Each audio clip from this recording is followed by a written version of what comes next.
Olá pessoal, sejam todos muito bem-vindos a mais uma aula do nosso curso de Fundações.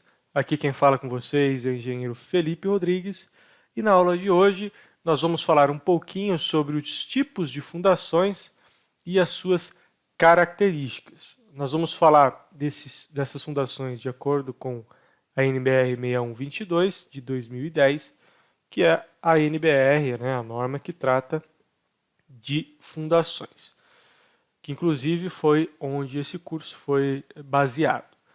Bom, dentro de uma mesma obra, pessoal, nós podemos ter vários tipos de soluções diferentes para fundações. Dependendo quase que diretamente do tipo de solo, as fundações podem ser divididas em dois grandes grupos, que têm aí as suas finalidades e comportamentos. Fundações superficiais, também conhecidas como fundações diretas ou fundações rasas, e as fundações profundas. A definição desses dois grupos é feita de forma arbitrária, uma vez que sua caracterização em um grupo ou outro pode ser subjetiva, mas a NBR determina que são consideradas fundações superficiais cuja aquela profundidade de apoio não ultrapasse 2 vezes a sua menor dimensão e inferior a 3 metros de profundidade.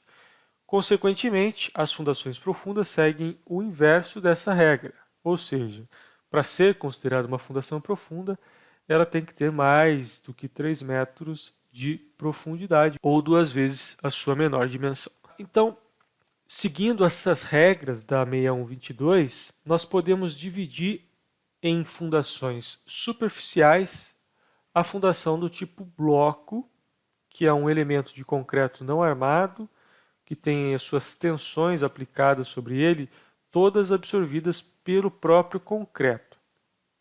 Para que isso seja possível, o bloco de concreto tem que ter um volume maior para que um aumento da rigidez possa compensar a ausência de uma armadura. Então, o bloco de concreto ele é calculado, ele é dimensionado apenas com o concreto. É tão simples dimensionar um bloco de concreto, não armado no caso. Na verdade é só você pegar a carga, verificar se essa carga pode ser resistida pelo concreto, analisando ali a resistência do concreto.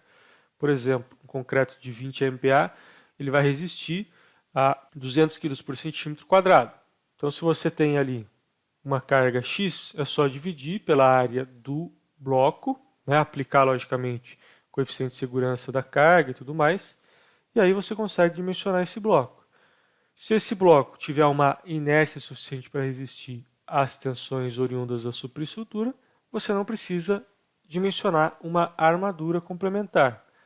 Então, o ideal é você, primeiro, logicamente, ver as condições do solo, se esse solo tem uma resistência suficiente para absorver as tensões desse bloco, então dimensionar a área do bloco em relação às tensões admissíveis do solo e depois fazer a checagem se essa inércia, se esse bloco de concreto tem a capacidade de resistir aos esforços do pilar.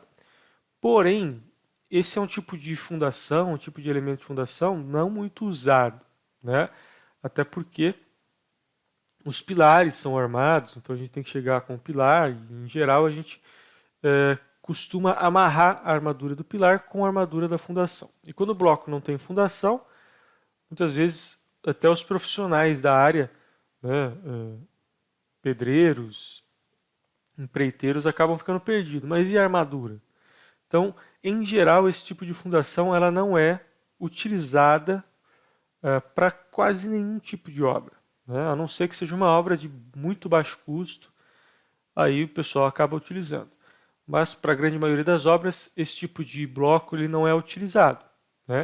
Então, como alternativa a esse bloco, surgiram os blocos armados e os blocos sob estacas, que eu vou falar um pouquinho mais para frente. Que aí já é uma mistura de duas técnicas diferentes, um tipo de fundação profunda com um elemento de transição que é o bloco no caso. Então a gente vai falar também desses elementos. O nosso próximo elemento que nós temos aí é a sapata. A sapata são elementos de concreto armados, né, dimensionados de tal maneira que as tensões frente à compressão são resistidas pelo concreto e a tração é resistida pelas armaduras.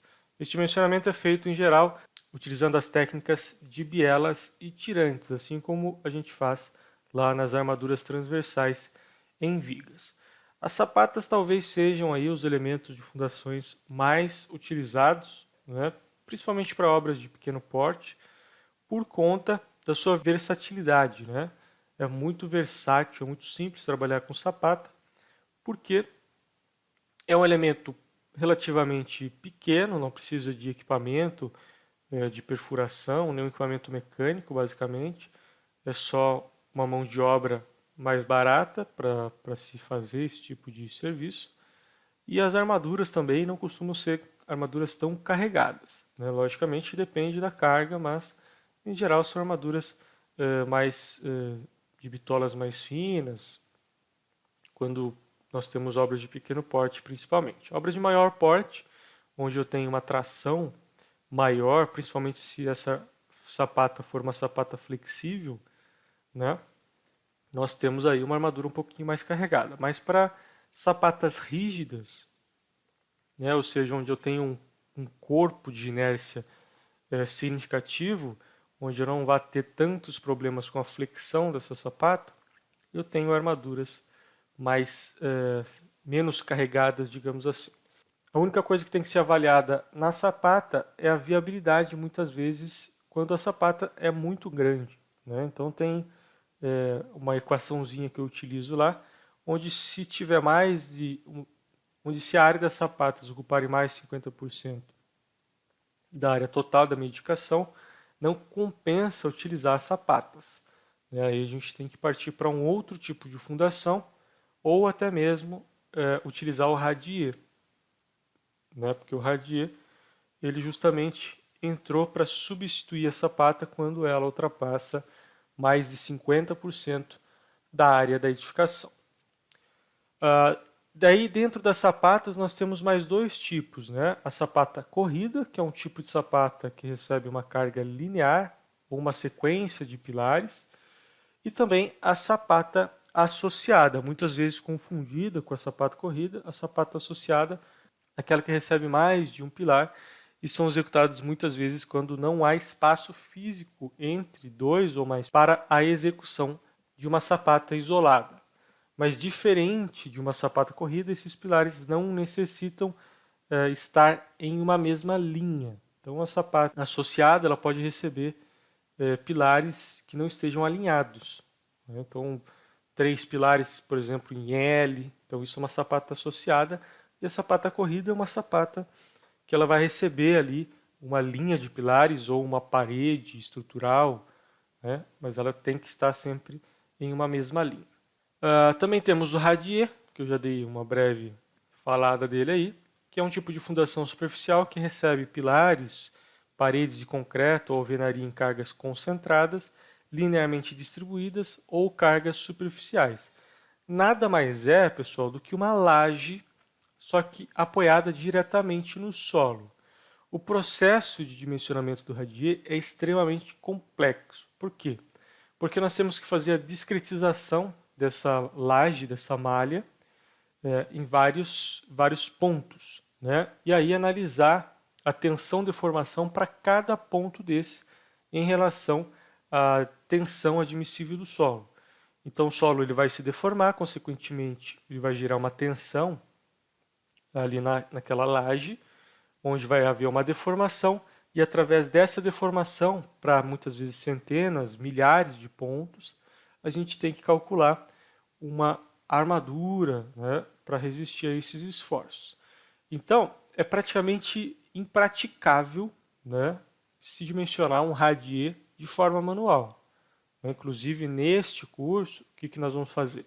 Nós vamos ver toda a teoria de radier, mas nós não vamos ter tempo hábil para dimensionar um radier, né? Porque a gente teria que fazer um roteiro num programinha computacional para conseguir fazer isso, né? Então demandaria muito tempo para fazer.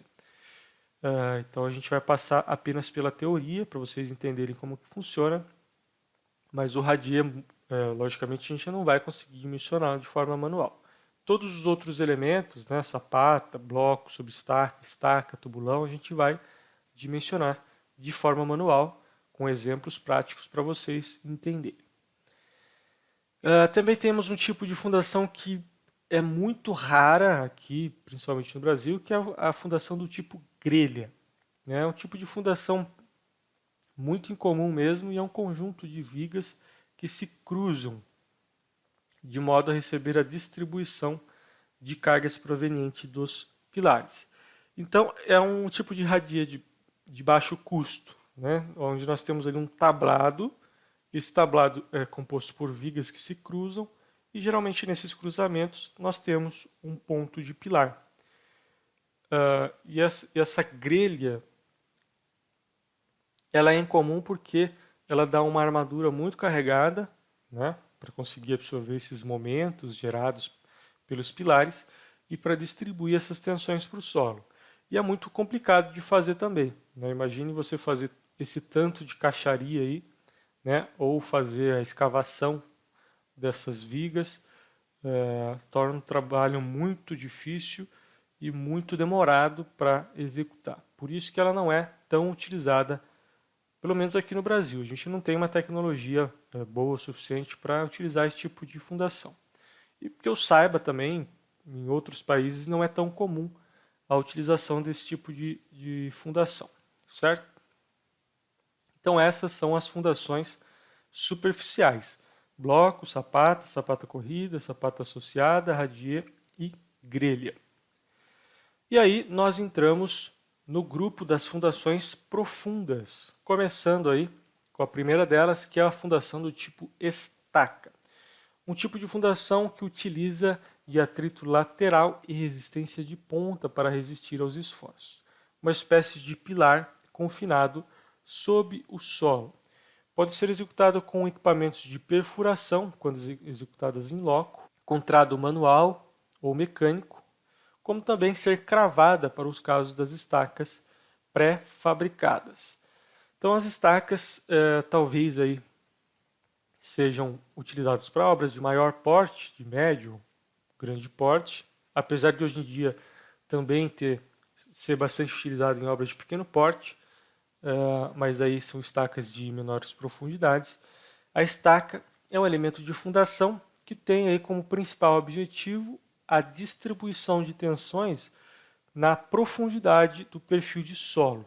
Né? Então ela vai distribuir as tensões que são recebidas ali superficialmente através de um elemento de transição muitas vezes, ou até mesmo diretamente sobre a estaca, depende do tipo de execução, mas em geral, né, na grande maioria das vezes, tem um elemento de transição que pode ser um bloco, né? Esse bloco ele é armado para receber ali as cargas pontuais das estacas e conseguir distribuir essas tensões para uma ou mais estacas. Então eu posso ter um bloco lá de uma estaca, duas, três, até, sei lá, 25 estacas. Depende, né, do número necessário de estacas para eu conseguir absorver as tensões da superestrutura. E a estaca, ela depende inteiramente do solo, relação atrito do solo, né? Então se eu tiver um solo mais argiloso, eu tenho um atrito ali maior do que a relação de ponta, conforme a gente viu já no ensaio do CPT, né? A gente viu essa relação, onde a argila tem um atrito lateral relativo maior do que a resistência de ponta. Diferente da areia, por exemplo, que ela tem uma resistência de ponta muito maior do que o atrito lateral. Então nós vamos fazer uso dessas características do solo para conseguir dimensionar as estacas. Né? Calcular lá qual é a resistência por atrito lateral, qual é a resistência por ponta, né? E aí dimensionar essa estaca. Né? Ver qual é a necessidade de armadura, até qual profundidade eu necessito dessa armadura para dimensionar essa estaca. Nós vamos aprender a fazer isso em todos os detalhes aqui no curso, então vai ser bem interessante. Aí nós temos o tubulão, que é um tipo aí de estaca também, porém é uma estaca com diâmetro de no mínimo 70 centímetros, onde nós podemos ter uma base alargada, né? Ela é muito utilizada aqui no Brasil e também, infelizmente, nós utilizamos ainda o tubulão do tipo ar comprimido, que está fadado aí ao desuso, acredito eu, nos próximos anos, devido ao seu alto grau de periculosidade na execução. Então é muito perigoso executar esse tipo de fundação e uma hora ou outra a gente vai ter que parar de fazer isso. Mas os tubulões escavados, né, eles podem ser utilizados normalmente e são bastante capazes de absorver aí cargas de grande porte, né, devido ao seu tamanho, ao tamanho do fuste, né, do diâmetro desse tipo de fundação, que é capaz de absorver por atrito lateral grandes cargas. E ainda no final, a gente fazer o alargamento da base, que também é um tipo de mão de obra muito perigoso, né? Então a gente também tem que tomar cuidado com esses quesitos aí. Mas o tubulão, ele pode ser utilizado no Brasil? Pode. Vamos ver até quando, mas ele ainda pode ser utilizado.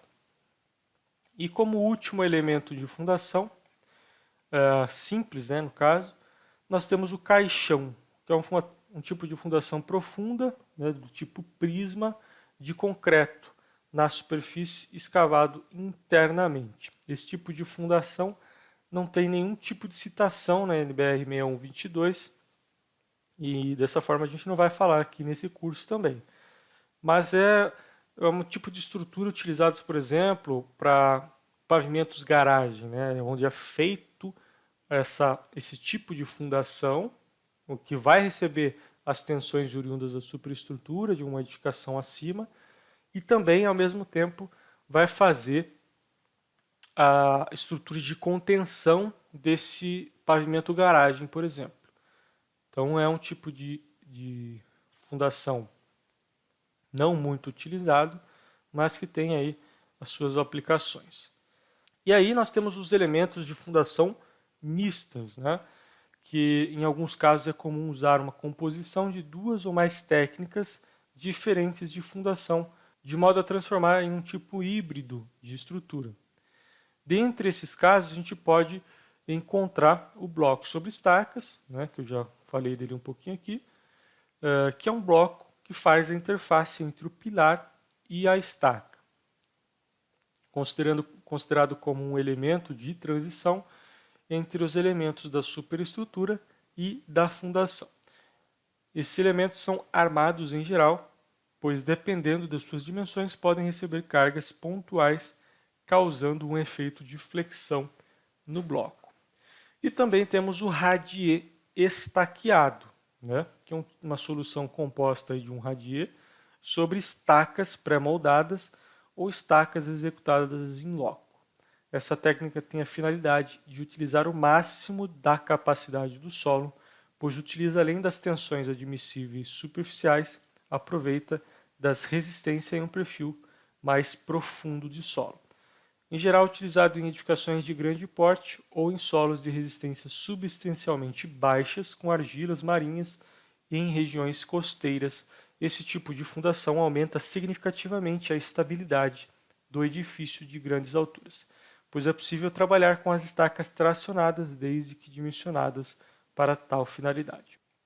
Então, esses são os tipos de fundações. Nós falamos de fundações rasas, né, fundações superficiais, e fundações profundas. Falamos aí um detalhinho ou outro de cada tipo de fundação, mas vocês vão entender na sua totalidade sobre sapatas, sobre blocos sobre estacas, sobre estaca e tubulão, por exemplo, quando a gente for dimensionar. Aí vocês vão entender exatamente como que funciona as tensões dentro do elemento e tudo mais, para que vocês possam fazer o dimensionamento.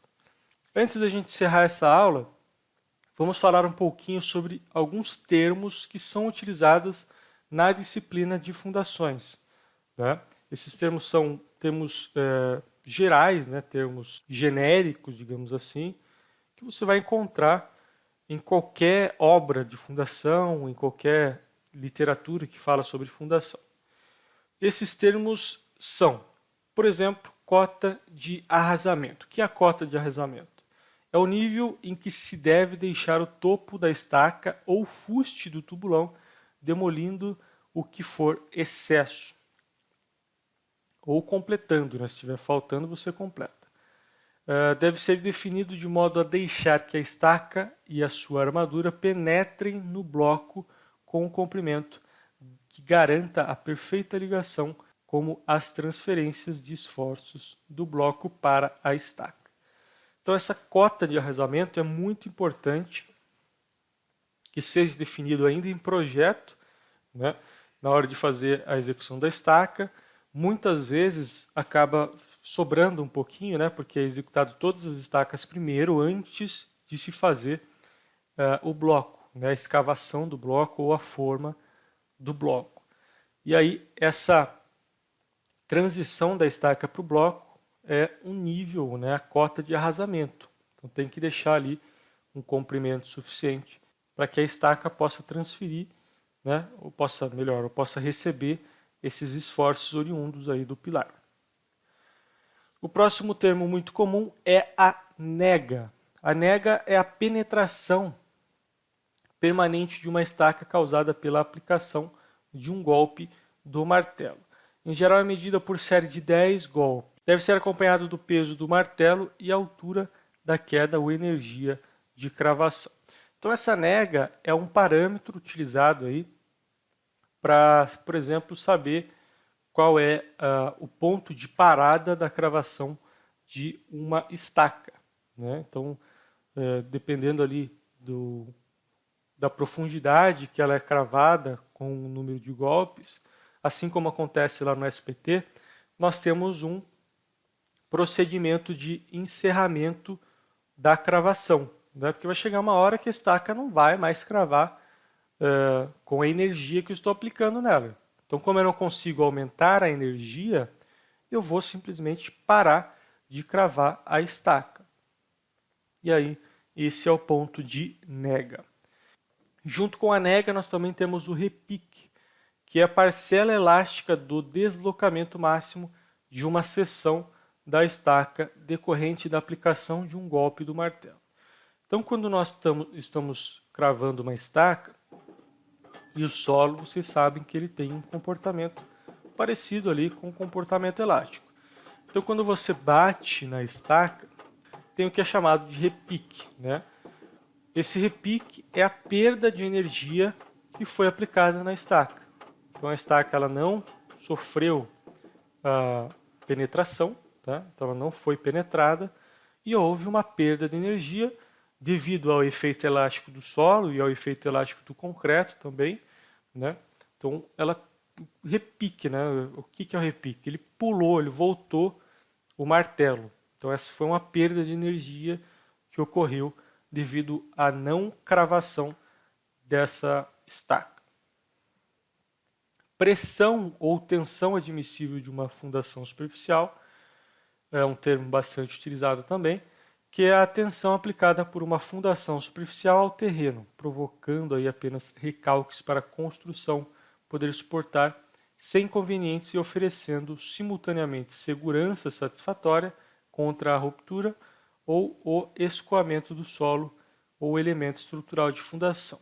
Então, existe ali uma tensão admissível, que nós vamos aprender a calcular daqui para frente, né, como se calcular a tensão admissível através do SPT, através do CPT, para conseguir dimensionar uma fundação, né, uma fundação superficial aí no caso. Então essa é a tensão admissível. Carga admissível sobre a estaca ou tubulão isolado é a força aplicada sobre a estaca ou tubulão, provocando apenas recalques que a construção pode suportar sem inconvenientes e oferecendo simultaneamente segurança satisfatória contra a ruptura ou escoamento do solo ou elemento estrutural de fundação. No caso das estacas e tubulões, essa carga admissível ela é feita através do atrito lateral e da resistência de ponta. Nós também vamos falar neste curso. Efeito de grupo de estacas ou tubulões é o processo de interação das diversas estacas ou tubulões que constituem uma fundação, ao transmitirem ao solo as cargas que lhes são aplicadas. Então, esse efeito de grupo, ele causa ali uma perda na capacidade de carga das estacas. Quando eu tenho uma estaca, por exemplo, ela vai ser capaz de suportar 100% da carga que ela foi calculada. Mas se eu tiver uma estaca do lado da outra, ela já vai cair a sua percentagem de resistência, porque nós temos um efeito de confinamento do solo, onde esse solo ele perde ali a sua capacidade de resistir a tensões. Então a gente vai estudar também esse efeito de grupo de estacas, como calcular a perda de capacidade de carga de estacas. Um outro termo muito utilizado também é o recalque. O recalque é o movimento vertical descendente de um elemento estrutural. Quando o movimento for ascendente, denomina-se levantamento. Então, quando há um afundamento de um elemento de fundação, por exemplo, nós caracterizamos aquilo como um recalque. Aquele elemento de fundação recalcou. Então, quer dizer que ele afundou. Por quê? Porque a tensão admissível do solo foi incapaz de absorver as tensões da superestrutura. Então, aquele elemento de fundação foi mal dimensionado. Então, ocorreu um recalque. Também temos um recalque conhecido como recalque diferencial, que é a relação entre as diferenças de recalques entre dois ou mais apoios e as suas distâncias. Então, por exemplo, eu tenho lá dois elementos de fundação, um recalcou 5 centímetros, outro recalcou 9 centímetros. Então, houve um recalque diferencial. E esse recalque diferencial é de 4 centímetros. Por quê? Porque é a diferença entre um recalque e outro. E esse recalque diferencial é uma problemática muito grande dentro das estruturas, porque ele pode causar aquelas trincas a 45 graus. Então, essas trincas a 45 graus, elas são características de recalque diferencial, por conta de um elemento de fundação que suporta a superestrutura recalcou mais que o outro, causando ali uma distorção na superestrutura, dando origem aí a essas trincas a 45 graus. O outro elemento ou outro termo também utilizado é a viga de equilíbrio ou viga alavanca, que é um elemento estrutural que recebe as cargas de um ou mais pilares quando há uma excentricidade no ponto de aplicação da carga no elemento de fundação. Como, por exemplo, aí, elementos de fundação com aproveitamento total da divisa, ou também conhecido aí como fundação de divisa, que há uma excentricidade e a viga de equilíbrio tem a função de receber e redistribuir essas tensões oriundas dos momentos gerados aí pela excentricidade do pilar no elemento de fundação. Viga de equilíbrio ou viga de alavanca nós também vamos dimensionar neste curso aqui. Certo? Então, esta foi a aula de hoje, onde nós falamos aí sobre os elementos de fundação e as suas diferenças, e também aí alguns termos importantes dentro da disciplina de fundação. Nas próximas aulas, nós vamos continuar aí falando sobre informações importantes de um projeto de fundações, para que a gente possa aí entender melhor todos os quesitos de fundações antes de entrar propriamente aí na parte de dimensionamento. Certo? Então aguardo vocês na próxima aula. Eu espero que essa aula tenha ficado claro. Se você ficou com alguma dúvida, deixe a sua pergunta aí no campo de perguntas e respostas, que eu ficarei feliz em responder para vocês. Valeu, pessoal, e até a próxima aula.